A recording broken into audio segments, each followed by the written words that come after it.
How's it going? I'm here with another scenario, and this one I find to be one of the most interesting because it shaped two franchises for years to come. Now, in 2009, the New York Rangers traded Scott Gomez, Tom Pyatt, and Mike Busto to the Canadians, yes, for Chris Higgins, Doug Yannick, Pavel Valentenko, and Ryan McDonagh. So that is right. We are doing a scenario with the Montreal Canadiens and what would happen if they held on to Ryan McDonagh.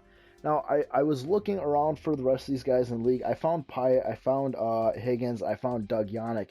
But I was thinking to myself, these guys are more or less like role players. They probably would have left in a few seasons or so. So it's like, you know what? Montreal would have figured out a way how to hold on to Ryan McDonagh, as you see there, and those guys probably would have left. So, I just decided to move Ryan McDonagh to Montreal. That is my reasoning behind it. If it's wrong and you think I should go back, try this over again with Doug Yannick, Chris Higgins, and Pavel Valentenko is not in the game. And also Tom Pyatt, and put him on who was it? Back on the Rangers. I will do that, but in the meantime, this is what I have. As you look off, I don't want any of that. Defense, Ryan McDonagh and PK Subban is a dangerous top combination. Ryan McDonagh would be that anchor on defense, allowing PK Subban to have a little more free range on offense, allowing him to be aggressive, and as always, injuries off, allowing him to be more aggressive and be able to get away with him making the turnovers that he does make. So, that's what I think about it. I think it'd make Montreal a contender. I don't think it'd make them a dynasty. I think they just have a solid chance at being a good contender. So, let's go ahead and simulate through the season.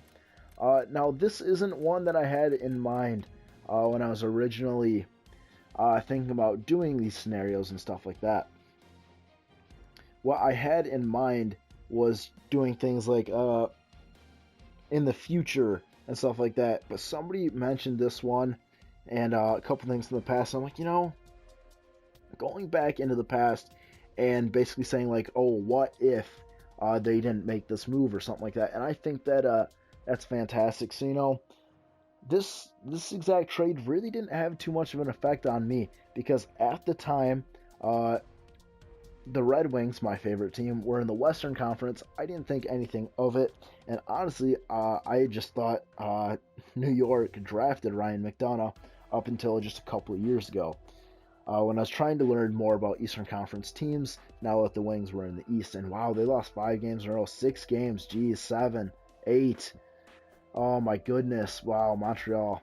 Bad little stretch there, but anyway, yeah, I don't know, or I didn't know too much about this trade when it happened. I'm sure a lot of people didn't. And even at the time, like I have the article right here. Let me find what was exactly said. McDonagh is certainly a player that is going to play in the NHL, as well as Valentenko. Valentenko, I don't know how much time he spent in the league, but he didn't spend much because he's not in the league now. McDonagh, yeah, he's certainly a player that played in the NHL, but I don't think at the time they knew he was going to be as good as he was now. And I don't know why this is taking so long. I'm going to go ahead and stop it and we can take a look at stats. So, it's pretty interesting to look at trades in hindsight. When you look back at trades, you can clearly tell who wins and loses the trade, but at the time, it's always interesting to see kind of what happens because you never know how good prospects or how what somebody will get with a pick. Now here are the stats. Pacioretty and Gallagher are leading the team with 37 points in 50 games. Not as good as I thought they'd be doing. I thought McDonagh and PK Subban would be doing better together. PK might have a 20-goal season, but he's only looking at getting about 40 points this year. I don't know if that has anything to do with him not playing with an offensive defenseman or not. I'm pretty sure it does.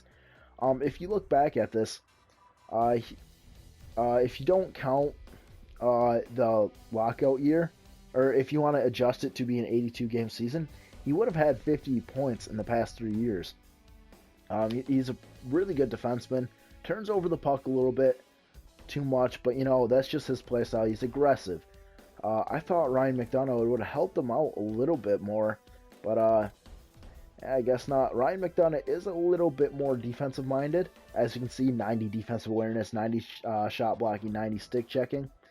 But he's not bad offensively either. I thought these two would have worked really well together, but Montreal is still doing all right as a team. As you see there, they are third in the division. They're in a playoff spot right now. I think they'll hold it until the end of the season, but I thought they'd just be doing a little better. Anyway, back to the I'm not gonna make a trade for it.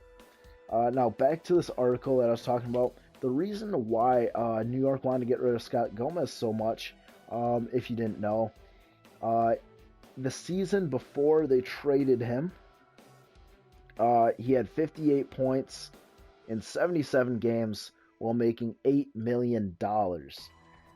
Now, let that sink in for a second. $8 million. That is just slightly below what Sidney Crosby makes.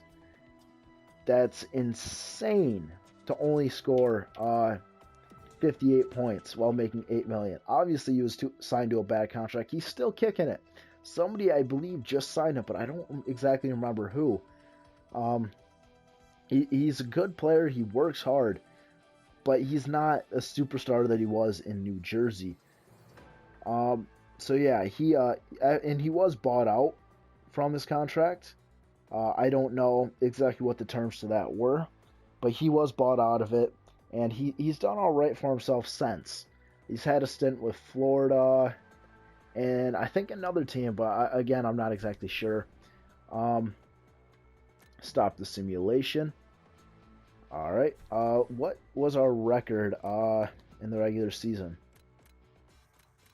Let's go ahead and check. So we're 38, 32, and 12. Oh my goodness, we missed the playoffs. Oh my goodness, Tampa Bay won the tiebreaker against us, and they made the playoffs. And Thomas Plekanec led the team in points. So I don't think this team, I think, would do better if they honestly didn't have Ryan McDonagh. So Montreal fans, you might be upset they didn't have a top 2 defenseman, but it's probably better for you in the long run that you didn't have him. So as we can see here, it didn't make the playoffs, but then again, you're not in position to make the playoffs this year either.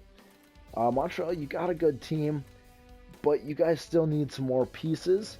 Ryan McDonagh, unfortunately, I don't think is that piece. So if everything else still happened, and you also held on to Ryan McDonagh, as it shows in NHL 16 here, you would not be a better team.